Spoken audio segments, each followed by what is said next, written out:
Hello students, welcome to my channel. आज हम accountancy का chapter accounting not for profit organisation start करेंगे। So let's start. सबसे पहले हम मीनिंग देखेंगे। हमें ये पता है कि बिजनेस या कोई ऑर्गेनाइजेशन है या कोई भी इंस्टीट्यूट है, उसका मेन मोटिव क्या होता है? प्रॉफिट अर्न करना। कोई भी ऑर्गेनाइजेशन बिना प्रॉफिट मोटिव के आगे नहीं बढ़ सकती। लेकिन कुछ ऐसी ऑर्गेनाइजेशन भी होती हैं जिनका मेन मोटिव प्रॉफिट अर्न करना नहीं होता, बल्कि सोसाइटी को सर्व करना होता है। इन ऑर्गेनाइजेशंस को हम एनपीए कहते हैं, means not for profit organisation, जो सिर्फ सोसाइटी को सर्व करती हैं, ना कि प्रॉफिट अर्न करने पर बिलीव रखती है। इन ऑर्गेनाइजेशन की एग्जांपल जैसे स्पोर्ट क्लब हो गए, आर्ट सोसाइटीज़, प्रोफेशनल इंस्टीट्यूट्स हो गए, एनजीओस हो गए, पब्लिक हॉस्पिटल्स, पब्लिक लाइब्रेरीज, ये सब एनपीए के एग्जांपल्स हैं। नॉन प्रॉफिट ऑर्गेनाइजेशन अपना रिवेन्यू कहाँ से रिसीव करती है? जनरली वो रिसीव करती है मेंबर्स, जो क्लब के मेंबर्स होते हैं उनसे, जो सब्सक्रिप्शन फीस देते हैं उनसे लेती है। कई लोग डोनेशन भी दे देते हैं, वो भी उनके रिवेन्यू का पार्ट हो जाता है। अगर कोई फ़ीस है, जैसे सब्सक्रिप्शन लेने में फ़ीस भी होती है, जहाँ क्लब का मेंबर बनने के लिए भी फ़ीस होती है, तो वो फ़ीस भी उनके इनकम का पार्ट होती है। इंडोलमेंट एक बहुत लार्ज अमाउंट होती है, जो भी कई जो मतलब कंपनीज होती हैं वो इन्वेस्ट करती है, तो वो नॉन प्रॉफिट ऑर्गेनाइजेशन का एक रिवेन्यू होता है। Next is definition. According to Bartley Boy, a non-profit organization is an organization established to meet some socially desirable goals and to render service to its members without the aim of earning profit from its activities. इसका मतलब है कि non profit organisation वो organisation होती है जिनका main M होता है सोशली गोल्स को फुलफिल करना और सर्विस प्रोवाइड करना मेंबर्स को बिना किसी प्रॉफिट मोटिव के। Next is features of non profit organisation. इसके फीचर हैं social organisation, service motive, source of finance, accounts and forms. अब इसको डिटेल में समझते हैं। First is social organisation. जो नॉन प्रॉफिट ऑर्गेनाइजेशन बनती ही क्यों है? सोसाइटी को सर्व करने के लिए। इनका मेन मोटिव क्या होता है? सोसाइटी को सर्व करना। तो इन ऑर्गेनाइजेशन में सिर्फ सोसाइटी को सर्व किया जाता है, कोई प्रॉफिट मोटिव इनका नहीं होता, जैसे पुअर्स की हेल्प करना, एजुकेशन प्रोवाइड करनी नीडी पीपल्स को। Next is service motive. इन ऑर्गेनाइजेशन का मेन मोटिव ही क्या होता है? सोसाइटी को सर्विस प्रोवाइड करना, उनके बेनिफिट्स के बारे में सोचना। कोई प्रॉफिट मोटिव इनका नहीं होता, सिर्फ और सिर्फ सोसाइटी के लिए सोचना और उनको बेनिफिट्स प्रोवाइड करना जितना हो सके। Next is source of finance. NPA में कोई भी शेयर होल्डर नहीं होते जो मनी इन्वेस्ट करे उनके ऑर्गेनाइजेशन में। सो ये अपना जनरली फंड कहाँ से रेज करते हैं? जैसे डोनेशन हो गई, सब्सक्रिप्शन फ़ीस होगी, एंट्री फ़ीस, मेंबरशिप फ़ीस की एंट्री की फ़ीस हो गई, ये सब जो है वो सोर्स ऑफ फाइनेंस है एनपीए के, यहाँ से ये अपना फंड रेज करते हैं। Next is accounts. एनपीए का मेन मोटिव प्रॉफिट अर्न करना तो नहीं होता, इनका मेन मोटिव सिर्फ सोसाइटी को सर्व करना होता है, इसलिए ये trading and profit and loss account या सेल और परचेज ऑफ गुड्स वाला अकाउंट नहीं बनाते। ये सिंपल अकाउंट बनाते हैं, receipt and payment account, income and expenditure account ही इनमें बनते हैं। Next is forms. ये ऑर्गेनाइजेशन कैसे सेटअप की जाती है? जैसे चैरिटेबल सोसाइटीज़ हो गई, ट्रस्ट हो गई, क्लब हो गई। क्योंकि इनका मेन मोटिव प्रॉफिट अर्न करना नहीं होता, सोसाइटी को सर्व करना होता है, इसलिए इनको चैरिटेबल सोसाइटीज़ ऐसे नाम से जाना जाता है। Next is difference between not for profit organisation और प्रॉफिट अर्निंग ऑर्गेनाइजेशन। अब इनका हम डिफरेंस देखेंगे। फर्स्ट ऑब्जेक्टिव है इनका, नॉट फॉर प्रॉफिट ऑर्गेनाइजेशन का ऑब्जेक्टिव है मेन ऑब्जेक्टिव सोशल वेलफेयर, और प्रॉफिट ऑर्गेनाइजेशन का मेन ऑब्जेक्टिव क्या है? प्रॉफिट अर्न करना। Next is ownership. जो नॉन प्रॉफिट ऑर्गेनाइजेशन है वो किसी कमेटी और ट्रस्ट के द्वारा ही मैनेज की जाती है, लेकिन जो प्रॉफिट ऑर्गेनाइजेशन है वो ऑन की जाती है ओनर के थ्रू, मतलब इसका जो ओनर होता है वही इसे चलाता है। Next is profit distribution. NPA का प्रॉफिट इस डिस्ट्रीब्यूट नहीं होता, क्योंकि इसमें कोई प्रॉफिट अर्न ही नहीं होता। और प्रॉफिट ऑर्गेनाइजेशन में जो है प्रॉफिट डिस्ट्रीब्यूट होता है शेयर होल्डर्स के बीच में, मेंबर्स के बीच में, सबके बीच में होता है, क्योंकि इनका मेन मोटिव ही प्रॉफिट अर्न करना होता है। Next is accounts. एनपीए में receipt and payment account, income and expenditure account बनाए जाते हैं, और प्रॉफिट ऑर्गेनाइजेशन में ट्रेडिंग अकाउंट और प्रॉफिट एंड लॉस अकाउंट बनाया जाता है। Next is source of income. NPA कहाँ से अपनी इनकम लेते हैं? डोनेशन, ग्रांट्स और सब्सक्रिप्शन। और प्रॉफिट ऑर्गेनाइजेशन किसी भी चीज़ की सेल करके, कोई गुड्स और सर्विसेज प्रोवाइड करके इनसे अपनी इनकम लेते हैं। एग्जाम्पल क्या है एनपीए की? स्कूल्स हो गए, हॉस्पिटल्स, टेम्पल्स, एनजीओ और क्लब जो सोशल वेलफेयर प्रोवाइड करते हैं। प्रॉफिट ऑर्गेनाइजेशन के एग्जांपल्स हो गए शॉप, कोई कंपनी, कोई फैक्ट्री, इन तीनों का ऑब्जेक्टिव प्रॉफिट अर्न करना ही होता है, इसलिए ये प्रॉफिट ऑर्गेनाइजेशन है। Next is use of income. NP अपनी इनकम कहाँ पर यूज़ करती है? सोशल वेलफेयर के लिए। और प्रॉफिट ऑर्गेनाइजेशन अपनी इनकम कहाँ यूज़ करती है? शेयर होल्डर्स के बीच में डिवाइड करने के लिए। नेक्स्ट मेन इनकम, एनपीए का मेन एम है सर्विस प्रोवाइड करना पीपल्स को, और प्रॉफिट ऑर्गेनाइजेशन का मेन एम है प्रॉफिट अर्न करना। नेक्स्ट रिस्क, एनपीए में रिस्क जो है बहुत कम होता है, प्रॉफिट ऑर्गेनाइजेशन में रिस्क बहुत ज़्यादा होता है क्योंकि उन्होंने बहुत मनी इन्वेस्ट की होती है अपने बिजनेस में। अगर कोई भी अनसर्टेनिटी के कारण बिजनेस में कोई भी लॉस होता है तो उनको बहुत बड़ा रिस्क होता है। नेक्स्ट टैक्स बेनिफिट, एनपीए में टैक्स बेनिफिट से एग्जम्पशन होती है, इनको टैक्स पे नहीं करना पड़ता क्योंकि ये सोशली गेन्ड ऑर्गेनाइजेशंस होती हैं। और प्रॉफिट ऑर्गेनाइजेशन में टैक्स देना पड़ता है क्योंकि इनका मेन मोटिव प्रॉफिट अर्न करना होता है। अगर इन्होंने प्रॉफिट अर्न किया तो इनको टैक्स भी देना ही होगा। नेक्स्ट इज़ नेट प्रॉफिट, जो एनपीए में नेट प्रॉफिट आता है उसको सरप्लस और डेफिशिएट के नाम से जाना जाता है, और जो प्रॉफिट ऑर्गेनाइजेशन में नेट रिजल्ट आता है उसको प्रॉफिट एंड लॉस कहते हैं। Next is final accounts, non profit organisation एक proper books of account maintain करती है क्योंकि उन्हें इन्फॉर्मेशन देनी होती है मेंबर्स को, डोनर्स को, गवर्नमेंट को, जिन्होंने इनमें इन्वेस्ट किया होता है उनको प्रॉपर इन्फॉर्मेशन प्रोवाइड करनी होती है, इसीलिए वो प्रॉपर बुक्स ऑफ अकाउंट बनाते हैं। और जो बुक्स ऑफ अकाउंट ये बनाते हैं वो है receipt and payment account, income and expenditure account and balance sheet. अब आके इनको हम डिटेल से समझेंगे। सबसे पहले हम देखेंगे receipt and payment account. Receipt and payment account एक बेसिक अकाउंटिंग स्टेटमेंट होती है जो ज़्यादातर नॉन प्रॉफिट ऑर्गेनाइजेशन बनाती हैं, जैसे कोई स्कूल, क्लब, एनजीओज हो गई। यहाँ पर रिसीट एंड पेमेंट अकाउंट बनाया जाता है। रिसीट एंड पेमेंट अकाउंट एक समरी अकाउंट होता है जो जनरली 1 ईयर के पीरियड के लिए बनाया जाता है। हम receipt and payment account 1 year के पीरियड के लिए बनाते हैं तो इसमें 1 ईयर की कैश रिसीट्स और पेमेंट रिसिप्ट्स इसमें रिकॉर्ड की जाती हैं। रिसीट एंड पेमेंट अकाउंट में सिर्फ कैश और बैंक ट्रांजैक्शन को ही रिकॉर्ड किया जाता है, इसमें क्रेडिट ट्रांजैक्शंस रिकॉर्ड नहीं होती। नेक्स्ट हम देखेंगे features of receipt and payment account. First is receipt and payment account जो है समरी है कैश बुक की। Next is all receipts are shown on the debit side and all payments on the credit side. इसमें जो receipts होती हैं वो debit side पर की जाती है रिकॉर्ड, और जो पेमेंट्स होती हैं वो क्रेडिट साइड पर रिकॉर्ड होती हैं। नेक्स्ट इज़ ये ओपनिंग बैलेंस के साथ स्टार्ट होती हैं और क्लोजिंग बैलेंस के साथ ख़त्म होती हैं। ओपनिंग बैलेंस कैश के साथ स्टार्ट होती हैं और closing balance cash and bank के साथ ये ख़त्म होती हैं। Receipt and payment account book keeping की डबल एंट्री का पार्ट नहीं है। रिसीट एंड पेमेंट अकाउंट में हम बोथ कैपिटल नेचर और रेवेन्यू नेचर के आइटम्स को रिकॉर्ड करते हैं। रिसीट एंड पेमेंट अकाउंट कोई भी सरप्लस और डेफिशिएट डिस्क्लोज नहीं करता, इसमें कोई भी एडजस्टमेंट नहीं होती। Next is advantages of receipt and payment account. First is easy to prepare. Receipt and payment account बनाना बहुत इजी होता है क्योंकि इसमें सिर्फ कैश एंड बैंक ट्रांजैक्शंस ही रिकॉर्ड होती हैं, इसमें कोई भी क्रेडिट ट्रांजैक्शंस रिकॉर्ड नहीं होती, जिसके कारण ये इजी होता है बनाना।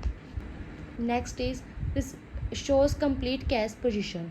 रिसीट एंड पेमेंट अकाउंट में प्रॉपर कैश पोजीशन के बारे में पता चलता है, कितनी कैश हमें रिसीव हुई है, कितनी कैश हमने पे की है किसी पर्टिकुलर फाइनेंशियल पीरियड के लिए, इसके बारे में हमें प्रॉपर डिटेल मिलती है। Next is record cash transaction. हमें पता है कि रिसीट एंड पेमेंट अकाउंट में सिर्फ कैश और बैंक ट्रांजैक्शंस ही रिकॉर्ड होती हैं, कोई भी क्रेडिट ट्रांजैक्शन इसमें रिकॉर्ड नहीं होती, इसमें कोई भी एडजस्टमेंट और एस्टिमेट वाली इनकम भी रिकॉर्ड हम नहीं करते। Next is cash summary. Receipt and payment account हमें पूरी समरी देती है कैश रिसीट और कैश पेमेंट की किसी पर्टिकुलर पीरियड ऑफ टाइम के लिए, जनरली जो 1 ईयर का होता है। Next is final accounts. Receipt and payment account की हेल्प से हम आगे इनकम एंड एक्सपेंडिचर अकाउंट बनाते हैं और बैलेंस शीट बनाते हैं। Next is ensure transparency.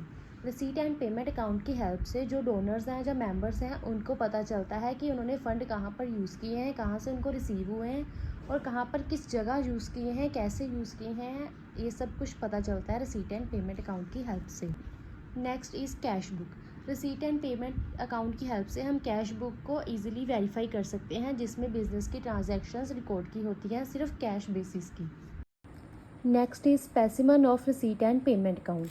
Debit side पे हम रिसीट्स लिखते हैं, क्रेडिट साइड में हम पेमेंट लिखते हैं। तो फर्स्ट डेबिट साइड में सबसे पहले आता है टू बैलेंस ब्रॉट डाउन, उसमें आते हैं कैश इन हैंड और कैश एट बैंक। नेक्स्ट आती है टू सब्सक्रिप्शन, उसमें सब्सक्रिप्शन एरियाज भी आती हैं, करंट सब्सक्रिप्शन भी आती है और फ्यूचर सब्सक्रिप्शन भी आती है।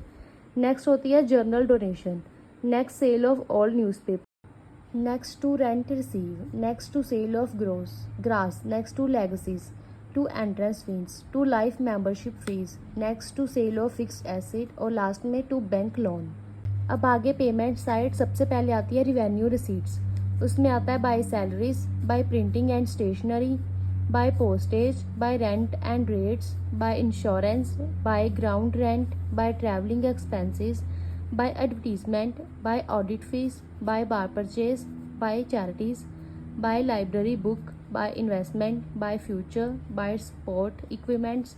नेक्स्ट हमारा आता है बाय बैलेंस कैरी डाउन। उसमें आती है कैश इन हैंड और कैश एट बैंक। लास्ट में हम इसका बिग टोटल करते हैं। Next is different between cash book और receipt and payment account. First is meaning. Cash book एक ओरिजिनल एंट्री बुक है जिसमें कैश एंड बैंक ट्रांजैक्शंस को रिकॉर्ड किया जाता है। Next, receipt and payment account एक समरी है cash and bank receipts and payments की किसी स्पेसिफिक पीरियड ऑफ टाइम के लिए। Next is prepare by. Cash book जो है किसी भी टाइप की ऑर्गेनाइजेशन बना सकती है। जो रिसीट एंड पेमेंट अकाउंट है वो सिर्फ नॉट फॉर प्रॉफिट ऑर्गेनाइजेशन ही बनाती है। Nature, receipt and payment account का नेचर समरी अकाउंट है और कैश बुक का नेचर रियल अकाउंट का है। कैश बुक में ट्रांजैक्शंस को रिकॉर्ड किया जाता है डेट वाइज या फिर डिटेल वाइज, और रिसीट एंड पेमेंट में ट्रांजैक्शंस को रिकॉर्ड किया जाता है समराइज्ड फॉर्म में। Next is time period. Cash book में ट्रांजैक्शंस को डेली रिकॉर्ड किया जाता है। रिसीट एंड पेमेंट अकाउंट में ट्रांजैक्शंस को स्पेसिफिक टाइम पीरियड के लिए रिकॉर्ड किया जाता है। Next is basis. Cash book prepare की जाती है कैश बेसिस पर। रिसीट एंड पेमेंट अकाउंट भी प्रिपेयर किया जाता है कैश बेसिस पर। Next is capital and revenue. Cash book में बहुत कैपिटल एंड रिवेन्यू ट्रांजैक्शंस को रिकॉर्ड किया जाता है और रिसीट एंड पेमेंट अकाउंट में भी बहुत कैपिटल एंड रिवेन्यू ट्रांजैक्शंस को रिकॉर्ड किया जाता है। Next is nature of concern. Cash book बनाई जाती है ट्रेडिंग एंड मैन्युफैक्चरिंग कंसर्न्स के द्वारा और रिसीट एंड पेमेंट बनाया जाता है नॉन प्रॉफिट ऑर्गेनाइजेशन के द्वारा। Next is double entry system. Cash book double entry system का पार्ट है। Receipt and payment account double entry system का पार्ट नहीं है। Next is folio. Cash book में फॉल्यूम कॉलम होता है। रिसीट एंड पेमेंट अकाउंट में फोलियो कॉलम नहीं होता। Next is sides. Cash book में लेफ्ट साइड को डेबिट साइड कहते हैं और राइट हैंड साइड को क्रेडिट साइड कहते हैं। रिसीट एंड पेमेंट अकाउंट में लेफ्ट साइड को रिसीट कहते हैं और राइट साइड को पेमेंट कहते हैं। Next is limitations of receipt and payment account. First is no distribution between capital and revenue. Receipt and payment account में सभी ट्रांजैक्शंस को एक साथ ही रिकॉर्ड कर दिया जाता है जिससे पता नहीं चलता कि ये कैपिटल नेचर की ट्रांजैक्शन है या रिवेन्यू नेचर की। कैपिटल नेचर ट्रांजैक्शन जैसे कोई बड़ी चीज़ परचेज करना, कोई बिल्डिंग हो गई, कोई मशीनरी होगी, ये कैपिटल नेचर की ट्रांजैक्शन है। रिवेन्यू नेचर ट्रांजैक्शन जैसे किसी को सैलरी पे करना, वेजेस देना, ये रिवेन्यू नेचर की ट्रांजैक्शन है। इन दोनों का डिफरेंस नहीं पता चलता रिसीट एंड पेमेंट अकाउंट में क्योंकि ये एक साथ बनाया जाता है। Next, ignore outstanding expenses. Receipt and payment account cash basis पर बनती है, ये हमें पता है, इसलिए इसमें एक्सपेंसेस, एक्रूड एक्सपेंसेस होते हैं, जो प्री पेड एक्सपेंसेस होते हैं उनको रिकॉर्ड नहीं किया जाता, जो एक बहुत प्रॉब्लम क्रिएट करते हैं।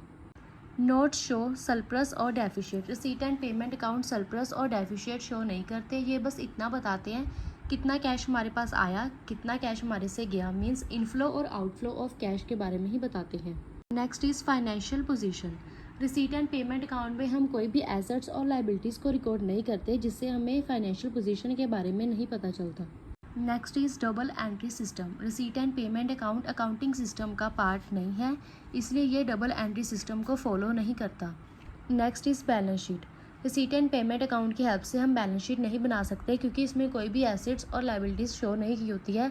इसमें सिर्फ इनफ्लो और आउटफ्लो ऑफ कैश के बारे में ही बताया जाता है, इसलिए हम इसमें बैलेंस शीट नहीं बना सकते। Next is no depreciation. Receipt and payments account में जो भी आइटम्स हम इंक्लूड करते हैं उसमें हम डेप्रिशिएशन नहीं ऐड करते, जिसके कारण हमें रियल वैल्यू किसी चीज़ की नहीं पता चलती। Next is true and fair position. Receipt and payment account हमें किसी ऑर्गेनाइजेशन की फेयर और ट्रू पोजीशन के बारे में नहीं बताता। Next is income and expenditure account. जो इनकम एंड एक्सपेंडिचर अकाउंट है वो भी नॉन प्रॉफिट ऑर्गेनाइजेशन ही बनाती हैं। इसमें सिर्फ रिवेन्यू नेचर की ट्रांजैक्शंस को ही रिकॉर्ड किया जाता है, इसमें कैपिटल नेचर की ट्रांजैक्शंस रिकॉर्ड नहीं होती। जितने भी एक्सपेंसेस और लॉसेस होते हैं वो डेबिट साइड रिकॉर्ड होते हैं और जितनी भी इनकम और गेंस होती हैं वो क्रेडिट साइड पर रिकॉर्ड होती हैं। Income and expenditure account accrual basis पर बनाया जाता है। Next is features of income and expenditure account. First is prepared by. Income and expenditure account भी नॉन प्रॉफिट ऑर्गेनाइजेशंस ही बनाती हैं, जैसे कोई क्लब्स हो गए, स्कूल, चैरिटीज़ एंड हॉस्पिटल्स। ये सब ही organisation income and expenditure account बनाती है, क्योंकि इनका मेन मोटिव प्रॉफिट अर्न करना तो नहीं होता, सोसाइटी को सर्व करना होता है। तो ये वाली organisations he income and expenditure account बनाती है। Next is revenue nature only. Income and expenditure account में सिर्फ रिवेन्यू नेचर ट्रांजैक्शंस को ही रिकॉर्ड किया जाता है। कोई भी क्रेडिट ट्रांजैक्शंस हो गई या फिर कैपिटल नेचर की ट्रांजैक्शंस हो गई, उनको इसमें रिकॉर्ड नहीं करते। इसमें रिवेन्यू इनकम और रिवेन्यू एक्सपेंसेस को रिकॉर्ड किया जाता है किसी पर्टिकुलर टाइम ऑफ पीरियड के लिए, जो कि 1 ईयर का होता है। Next is accrual concept. Income and expenditure account जो है एक्रूल बेसिस पर रिकॉर्ड किया जाता है। इसमें इनकम एंड एक्सपेंसेस को एक्रूल बेसिस पर रिकॉर्ड करते हैं। एक्रूल बेसिस जैसी आउटस्टैंडिंग और प्रीपेड आइटम्स होती हैं, वो सब इनकम एंड एक्सपेंडिचर अकाउंट में इंक्लूड होती है।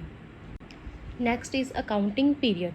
Income and expenditure account accounting period के एंड पर बनाया जाता है, जिससे हमें पता चलता है सरप्लस और deficit. Next is profit and loss account. Income and expenditure account similar है प्रॉफिट और लॉस अकाउंट के, जो बिजनेस ऑर्गेनाइजेशंस के द्वारा बनाया जाता है, क्योंकि उसमें भी प्रॉफिट और लॉस के बारे में पता चलता है। इसमें सरप्लस और डेफिसिट के बारे में पता चलता है। Next is capital item. Income and expenditure account में कैपिटल आइटम्स नहीं रिकॉर्ड होती, जैसे कोई डोनेशन मिली है कोई बिल्डिंग बनाने के लिए, कैपिटल पेमेंट्स जो है वो इसमें कोई रिकॉर्ड नहीं होती। नेक्स्ट इज़ सरप्लस और डेफिसिट। अगर हमारी इनकम ज़्यादा है एक्सपेंडिचर से तो वो सरप्लस है, और अगर हमारे एक्सपेंडिचर ज़्यादा हैं इनकम से तो वो हमारी डेफिसिट है। Next account. Income and expenditure account nominal nature का अकाउंट है।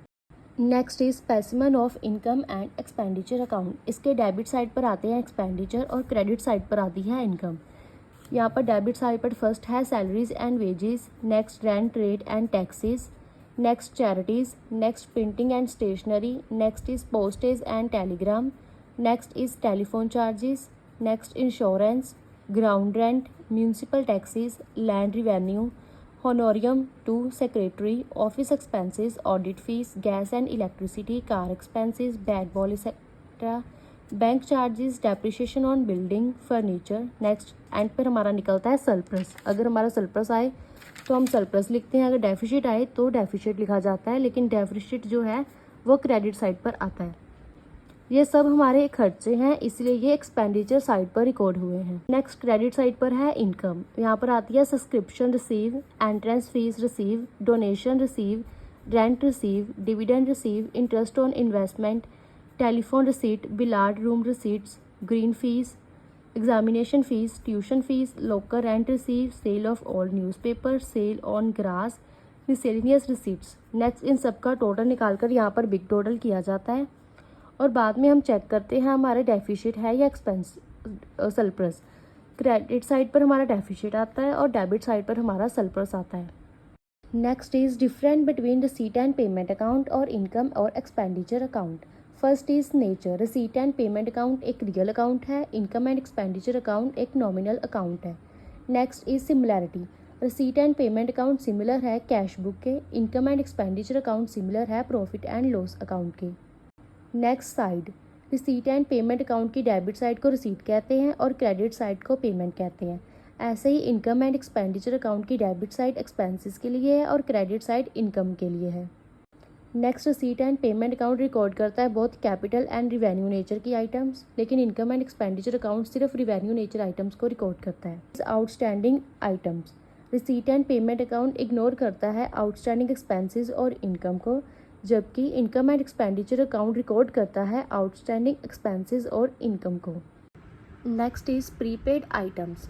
रिसीट एंड पेमेंट अकाउंट में जो भी इनकम और एक्सपेंसेस एडवांस में हमें रिसीव हुए होते हैं उनको भी इंक्लूड करते हैं, लेकिन इनकम एंड एक्सपेंडिचर अकाउंट में प्रीपेड एक्सपेंसेस और एडवांस इनकम इंक्लूड नहीं होती।